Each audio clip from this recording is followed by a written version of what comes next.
The emergency klaxon screamed a futile warning across Centauri Prime's primary colony complex. Commander Jack Harrison gripped the emergency shuttle's control panel, his knuckles white, watching the unfolding nightmare through the reinforced view screen. 3 massive Coraxian warships hung in space like obsidian daggers, their weapon systems pulsing with an alien energy that defied human understanding. Each vessel represented technological superiority beyond anything humanity had encountered in its 2 centuries of interstellar exploration. Their hull designs suggested biological engineering, organic metal that seemed to breathe and pulse with malevolent intelligence. The colony's defense grid had been a marvel of human engineering. Quantum-linked shield generators, plasma dispersal batteries, and autonomous defense platforms, all reduced to floating debris in less than 17 minutes. Jack watched in horror as entire residential sectors vanished in silent explosions, atmosphere venting into space, millions of lives extinguished in heartbeats. Colony control, this is evacuation shuttle Delta 9. Jack spoke into the communication system, knowing full well he would receive no response. Requesting emergency extraction protocols for remaining civilian sectors. Silence. The shuttle's eye, a sophisticated system named Walker, responded in a calm voice that betrayed no emotion. Commander Harrison, population tracking indicates 97.3% casualty rate across primary and secondary colony zones. Evacuation routes are now completely compromised. Jack's mind raced through the colony's layout. Centauri Prime wasn't just another outpost. It represented humanity's most ambitious terraforming project. 15 years of continuous work, billions in resources, and the hopes of 3 generations had been invested in this world. 17 massive biodomes, each housing nearly 250,000 colonists, now drifted as cooling fragments against the black canvas of space. The Coraxian ships moved with a predatory grace that suggested more than simple technological superiority. Their weapon systems seemed to predict and neutralize defensive responses before they could be fully implemented. Energy signatures that human scientists had theorized, but never confirmed, now demonstrated their devastating potential. Walker, begin comprehensive data recording, Jack commanded. Every sensor reading, every moment of this attack needs to be transmitted back to Earth. The AI's response was instantaneous. Quantum burst transmission initiated. Estimated 62% data integrity currently achievable. Jack watched as the last remaining defense platform, a massive orbital installation that had cost over 3.2 billion credits, disintegrated under a concentrated energy burst. The platform's automated defense systems, considered state-of-the-art just months ago, looked like children's toys against the Coraxian weaponry. A small indicator on the shuttle's console caught Jack's attention. 15 small energy signatures indicated surviving escape pods.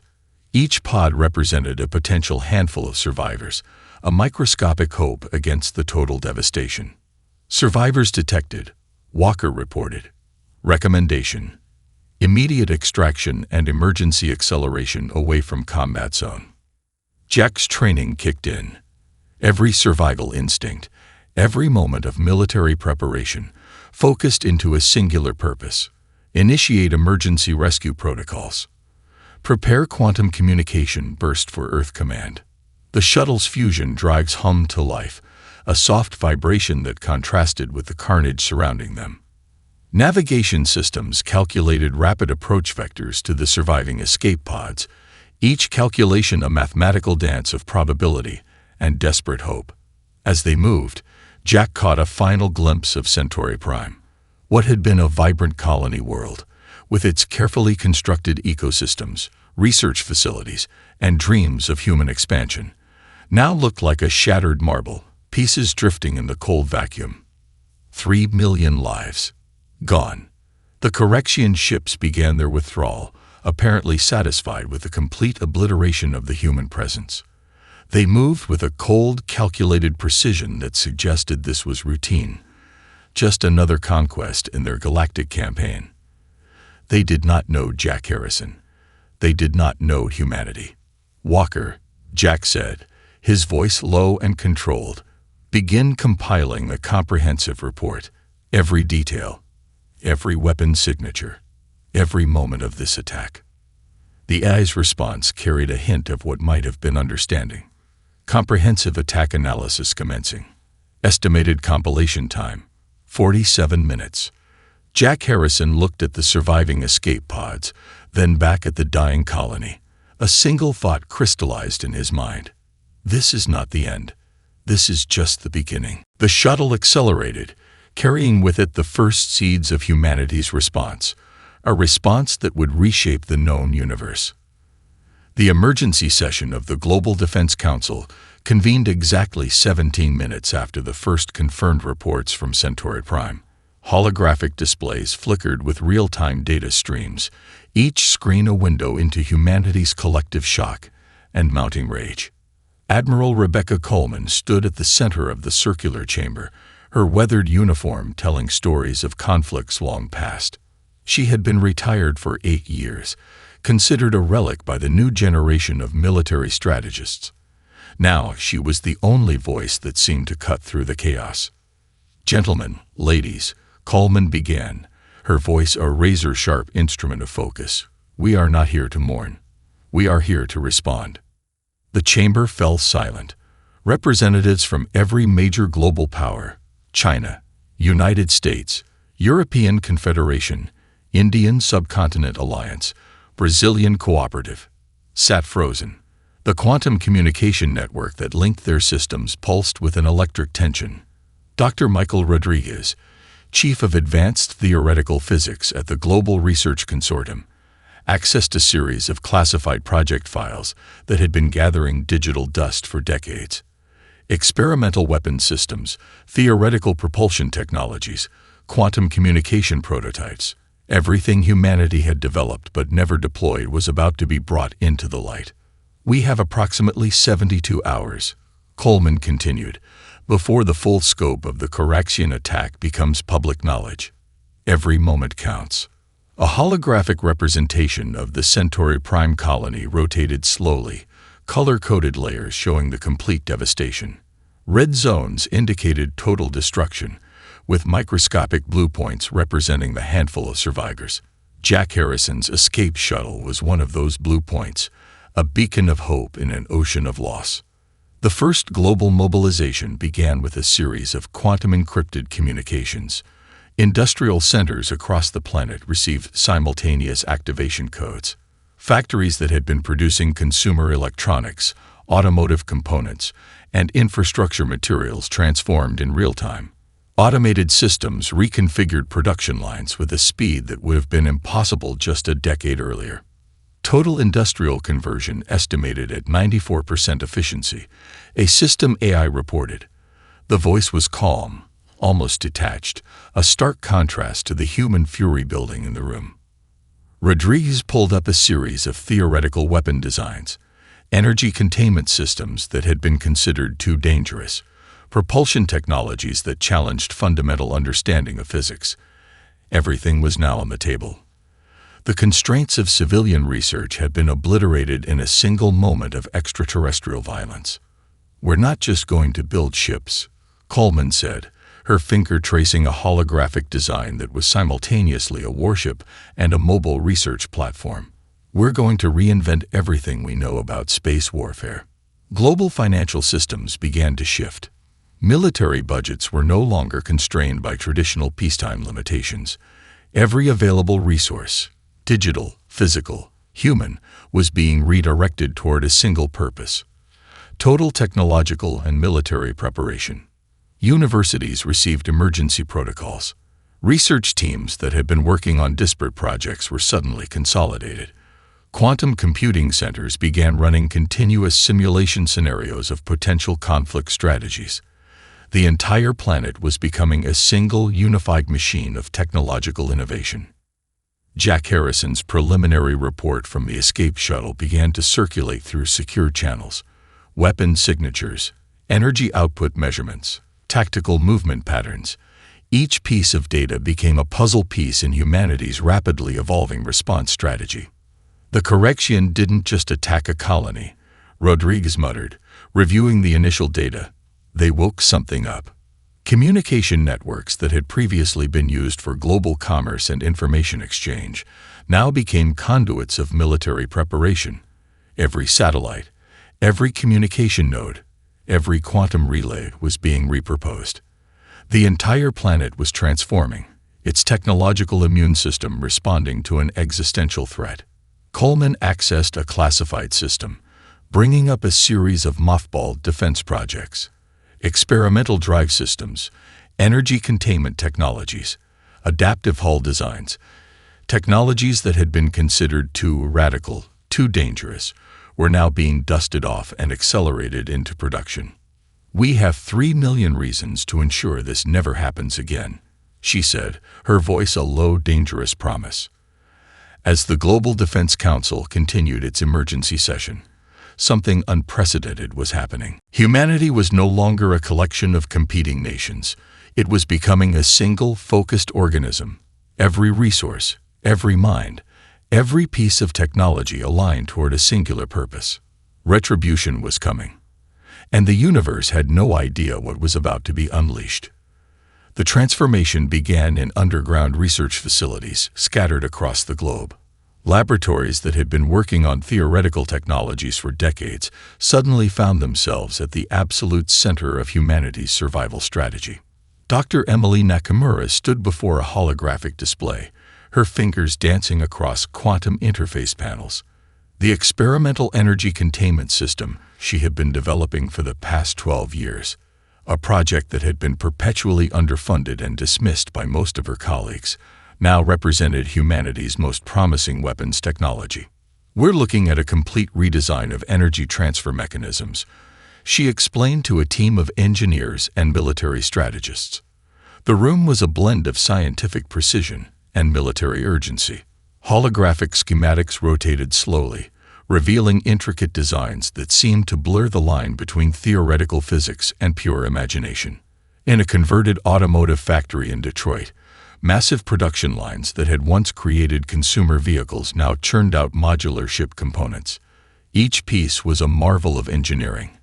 Adaptive materials that could reconfigure themselves, energy systems that approached theoretical maximum efficiency, computational cores that made previous generation supercomputers look like mechanical calculators.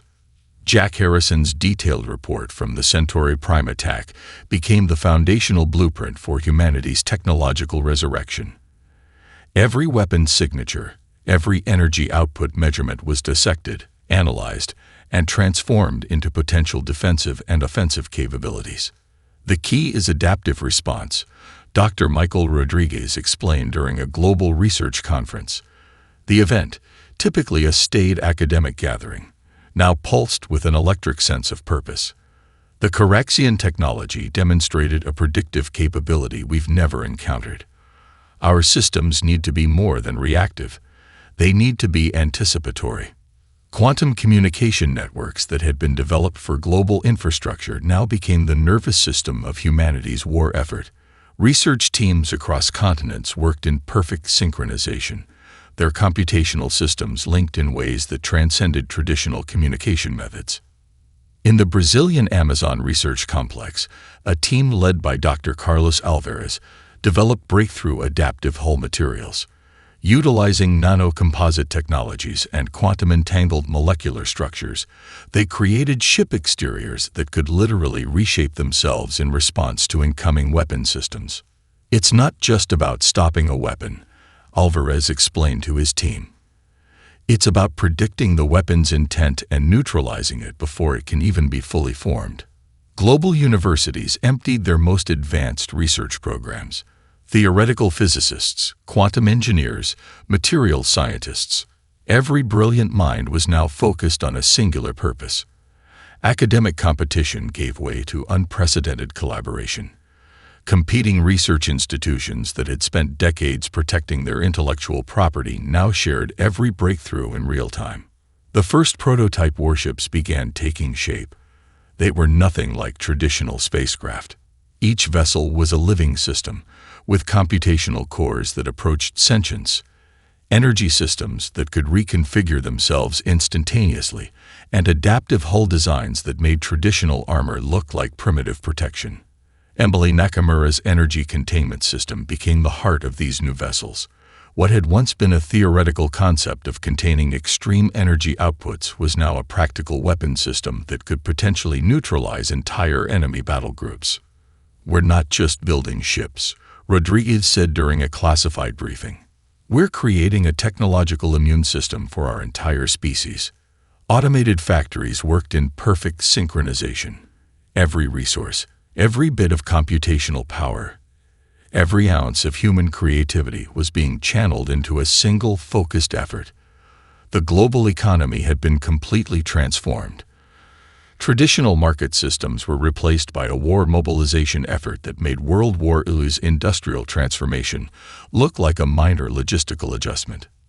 Satellite networks began deploying advanced sensor grids.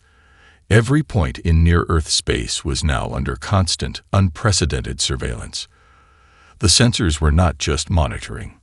They were learning, adapting, creating predictive models of potential threat scenarios.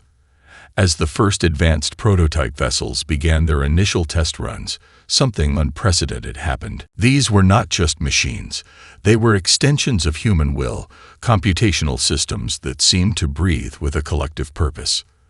The Correction had attacked a human colony, believing it to be a simple act of galactic conquest.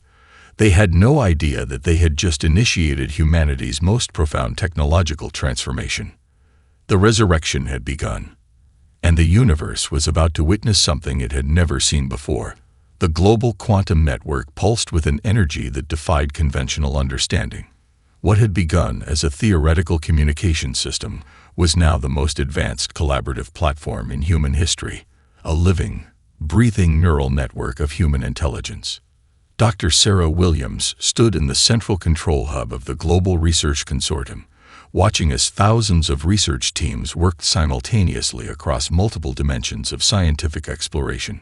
The quantum communication system allowed for instantaneous sharing of data, theoretical models, and breakthrough concepts that would have taken decades to develop in previous eras. "We're not just sharing information," Williams muttered to herself.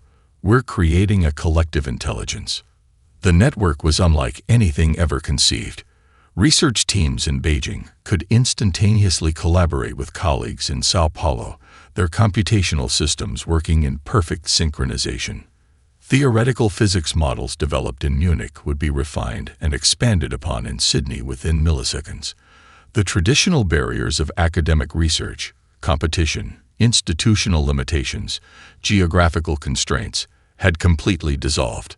Dr. Michael Rodriguez focused on a holographic display that showed the intricate quantum entanglement network. What looked like a complex web of light was actually a real-time visualization of human knowledge being constructed, deconstructed, and reconstructed at a speed that would have been impossible just weeks ago. In the depths of a research facility buried beneath the Andes Mountains, a team led by Dr. Carlos Alvarez made a breakthrough that would fundamentally change human understanding of energy manipulation.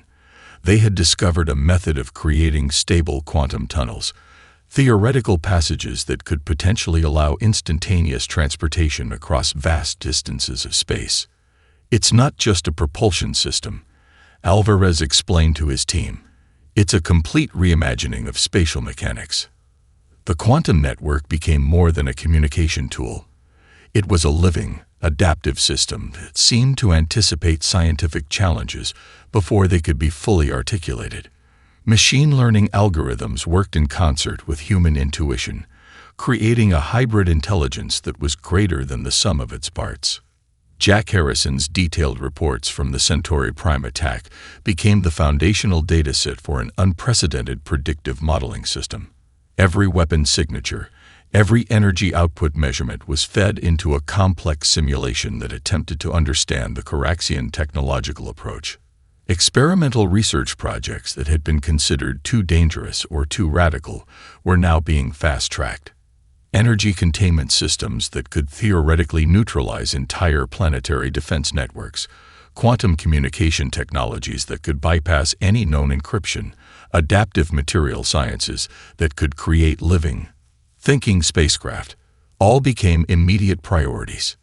The global research effort was no longer constrained by traditional scientific methodologies. Peer review happened in real time. Theoretical models could be tested, modified, and refined within minutes. What would have taken years now happened in hours.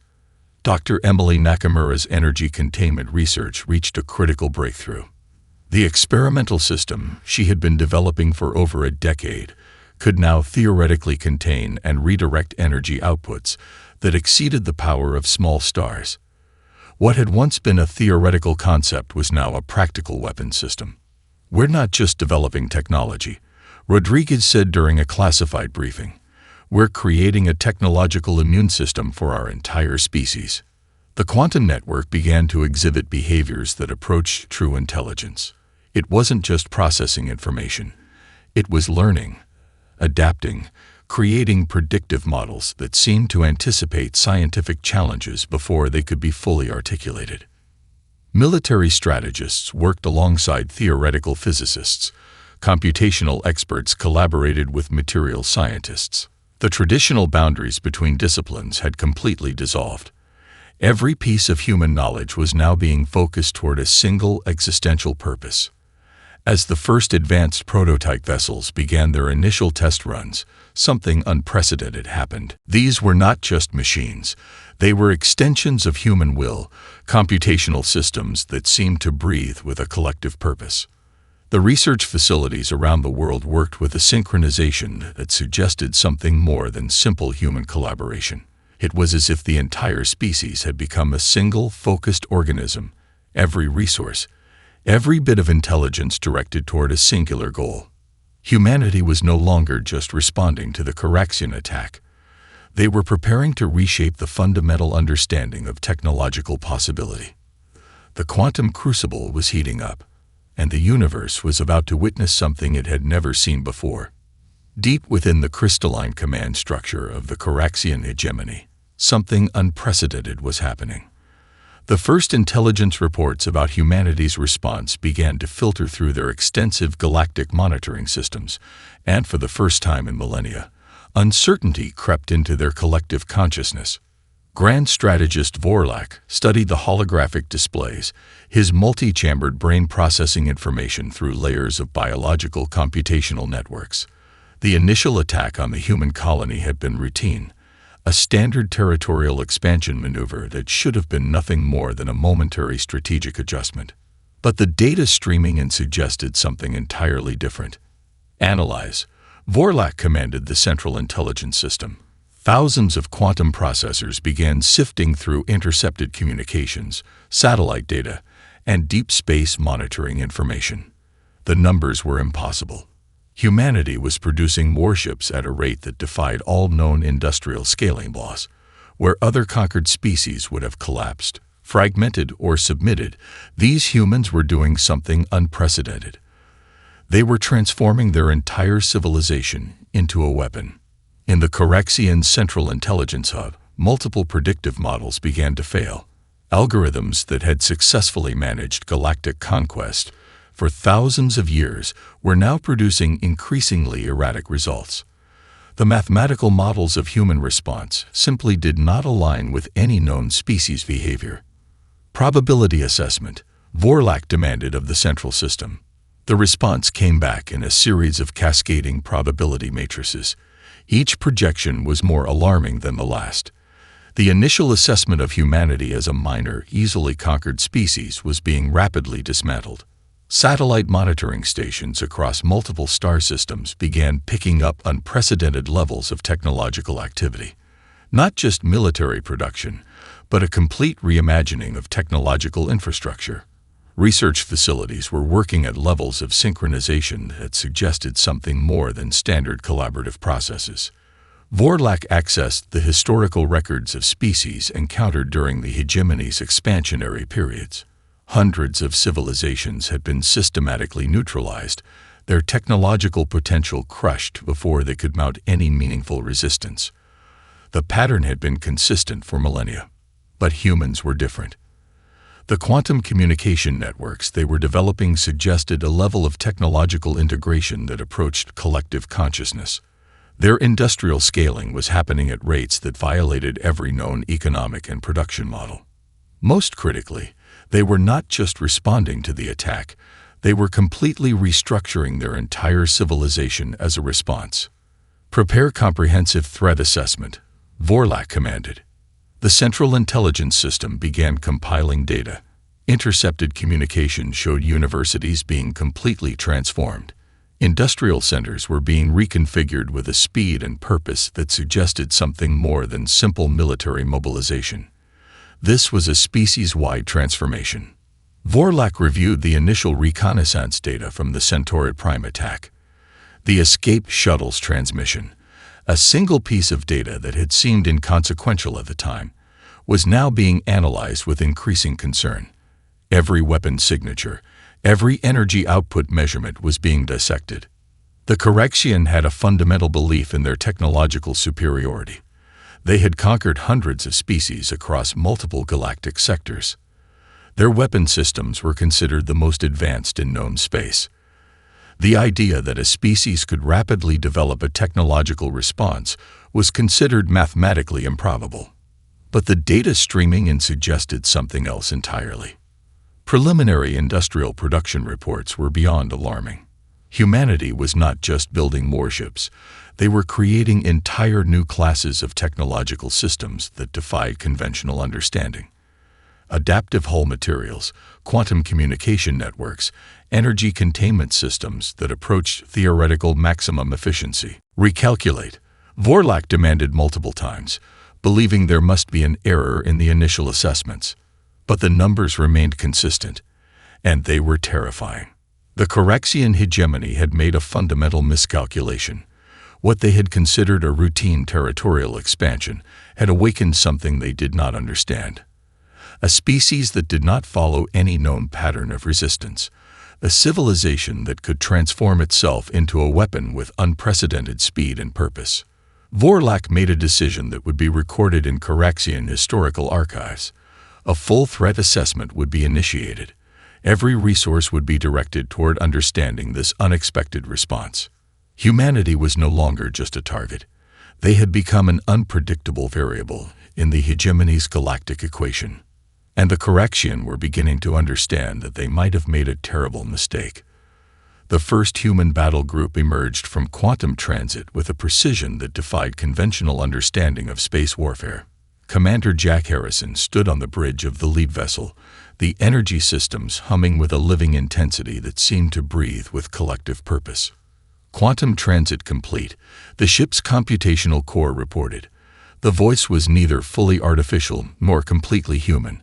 A hybrid intelligence that represented humanity's most advanced technological achievement. The Correction Forward Defense Fleet appeared on the holographic displays, a formation that had crushed hundreds of species across multiple galactic sectors. Massive obsidian-like vessels with weapon systems that could obliterate entire planetary populations. They had been the unquestioned masters of space warfare for millennia. They were about to meet humanity. Dr. Emily Nakamura's experimental energy containment system powered the human vessels. What had once been a theoretical concept was now a weapon of unprecedented capability. Each ship could not only absorb incoming energy attacks, but could instantly redistribute and redirect that energy in ways the Correction computational systems could not predict. Weapon systems at full adaptive response, the ship's core reported. The first engagement happened in a microsecond. The human battle group didn't just respond to the Correction attack. They anticipated it. Adaptive hull materials shifted molecular structures milliseconds before weapon systems could achieve target lock. Energy redirection systems turned incoming destructive forces into propulsion and defensive capabilities. Jack Harrison watched as the first Correction battle group was systematically dismantled. It wasn't a battle. It was a surgical deconstruction of technological superiority. "They're not just fighting," Dr. Michael Rodriguez had explained during the final preparation briefings. "They're solving a complex mathematical problem in real time." Each human vessel moved with an intelligence that suggested more than programmed responses. They were learning, adapting, predicting weapon trajectories before the Coraxian could even initialize their targeting systems. Quantum communication networks allowed instantaneous tactical adjustments that made their movements seem almost prescient. The Coraxian fleet commanders could not comprehend what was happening. Their most advanced predictive algorithms were failing. Weapon systems that had crushed hundreds of species were being neutralized before they could even be fully deployed. One by one, Coraxian vessels began to simply cease functioning, not destroyed in traditional explosions, but systematically disabled.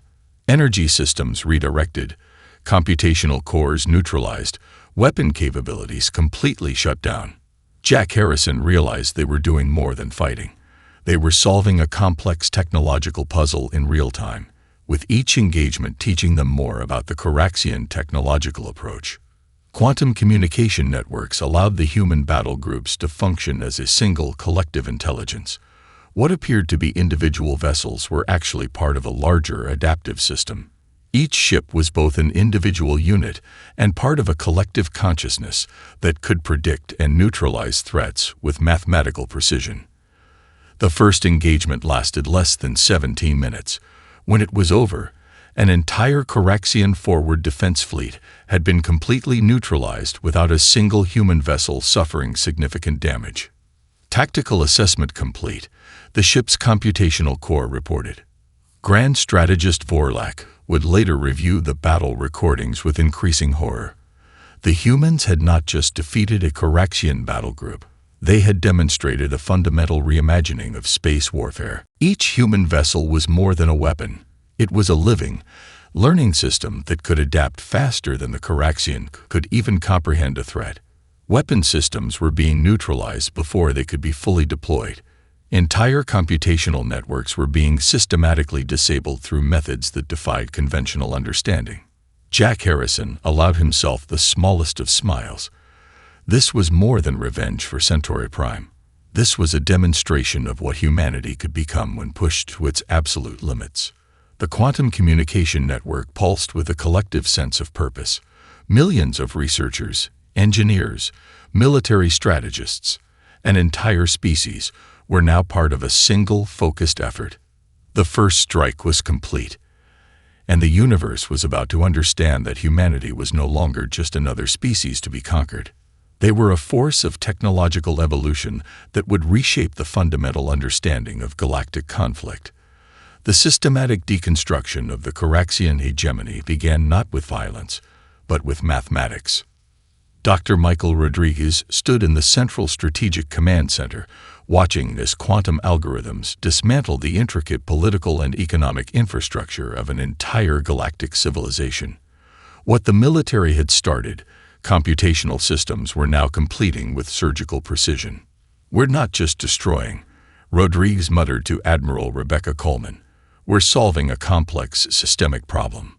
The human approach was unlike any military campaign in recorded history. Each strategic move was a combination of technological innovation, predictive modeling, and a level of systemic understanding that approached pure mathematics. Communication networks were the first to fall. Quantum communication systems developed by human researchers could not just intercept Coraxian transmissions, they could predict and neutralize them before they could be fully formed.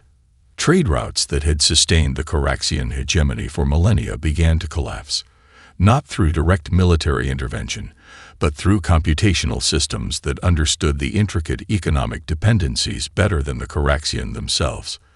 Supply chains were systematically disrupted, economic nodes were neutralized, entire planetary systems were isolated with a precision that suggested more than simple military strategy. Jack Harrison led the strategic coordination from the forward command vessel. Each engagement was less a battle and more a complex mathematical solution. Weapon systems, communication networks, economic infrastructures, all were being addressed simultaneously, with a level of multidimensional thinking that the Coraxian computational systems could not comprehend. Target identification complete, the ship's hybrid intelligence reported. Systemic collapse probability, 97.3%. Entire Coraxian administrative sectors found their computational systems compromised. Not destroyed, but systematically neutralized. Communication networks went silent. Economic transfer systems froze. Military command structures found their most basic functions increasingly unreliable. Dr. Emily Nakamura's energy containment research played a critical role. Experimental systems could now not just neutralize weapons systems, but could redirect entire energy networks. Planetary defense grids were being turned into essentially useless computational arrays. The human approach was fundamentally different from traditional conquest. They were not seeking to destroy. They were seeking to solve a complex systemic problem. Each engagement, each strategic move was a mathematical equation being solved in real time. Grand strategist Vorlak watched in increasing horror as the computational models continued to fail. The Correction had conquered hundreds of species across multiple galactic sectors. Their technological superiority had been unquestioned for millennia. Now, an unexpected variable had entered their carefully constructed galactic equation. Humanity was not just fighting. They were systematically redesigning the fundamental rules of galactic conflict.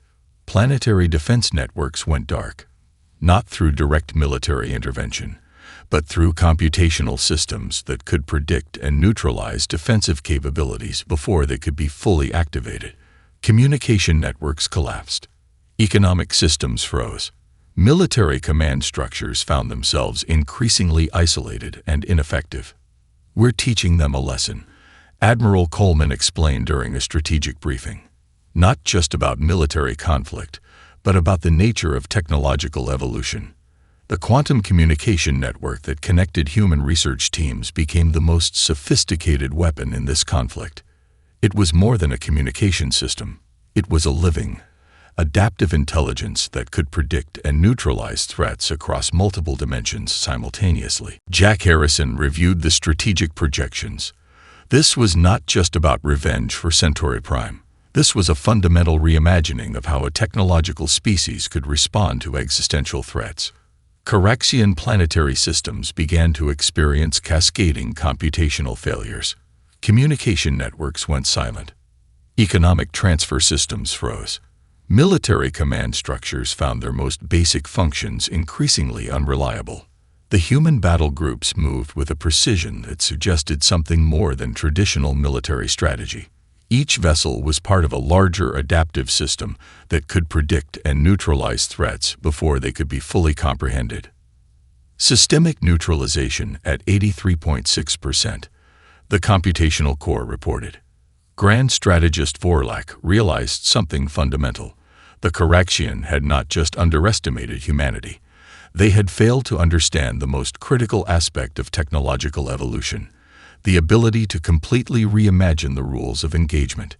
Humanity was solving a complex galactic problem, and they were doing it with a level of mathematical precision that suggested they were no longer just another species. They were becoming something entirely new. The final moments of the Correction hegemony unfolded not with a catastrophic battle, but with a mathematical precision that redefined the very concept of galactic conflict. Commander Jack Harrison stood on the bridge of the lead vessel, watching as the last vestiges of Correction resistance simply dissolved. It wasn't destruction in the traditional sense. It was a systematic neutralization of an entire civilization's technological infrastructure. Systemic collapse complete, the ship's hybrid intelligence reported. The voice carried no sense of triumph, only clinical precision. Admiral Rebecca Coleman addressed the Global Defense Council through a quantum communication network that spanned multiple star systems. "We are not conquerors," she explained, her voice cutting through the collective human consciousness. "We are problem solvers." The 700,000 warships that had been assembled were more than a military force. They were a collective expression of human potential, each vessel a living testament to humanity's capacity for rapid technological evolution. What had begun as a response to the destruction of Centauri Prime had transformed into something far more profound. Dr. Michael Rodriguez reviewed the final computational models. The conflict had never been about simple revenge. It was a complex, systemic intervention, a surgical reconstruction of galactic power dynamics. Surviving Corexian leadership found themselves in a position they had never conceived possible. Their entire civilization had been systematically neutralized not through traditional warfare, but through a level of computational and strategic thinking that approached pure mathematics. Grand Strategist Vorlak, the last remaining high-level Corexian administrative entity, was brought before a human diplomatic council. The encounter was unlike any first contact in galactic history. "You did not destroy us," Vorlak stated, more as an observation than a complaint. "You solved us." Dr. Emily Nakamura explained the human approach. The experimental technologies developed during the conflict were never about pure military superiority. They were about creating adaptive systems that could understand and resolve complex systemic challenges. The quantum communication network that had guided humanity's response was now being offered as a foundational technology for galactic communication. It was more than a weapon system. It was a method of understanding and resolving interspecies conflicts before they could emerge.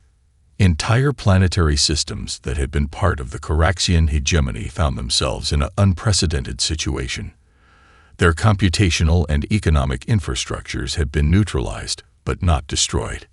Instead, they were being systematically restructured with a level of precision that suggested a deeper understanding of systemic complexity. "We are offering a different path," Jack Harrison explained during the initial diplomatic negotiations. "Not conquest. Evolution." The human approach was fundamentally different from any previous galactic civilization.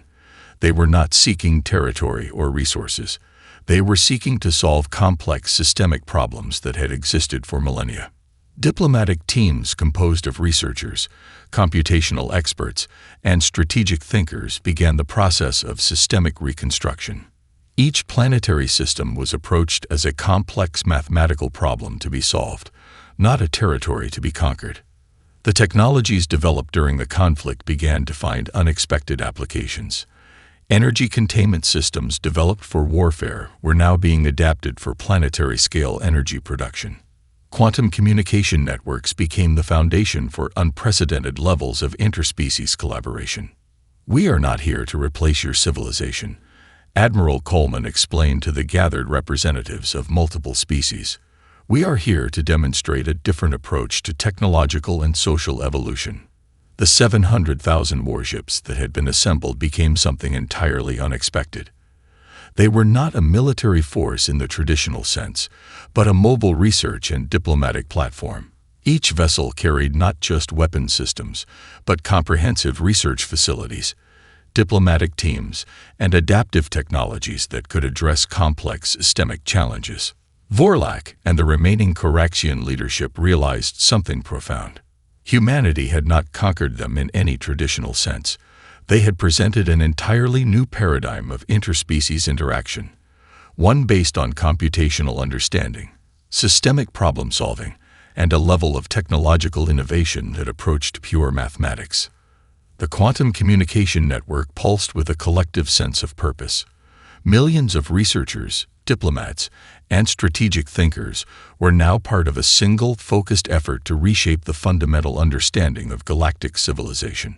What had begun as a response to the destruction of a single colony had transformed into something far more significant. Humanity was no longer just another species struggling to survive in a hostile galaxy. They had become something entirely new.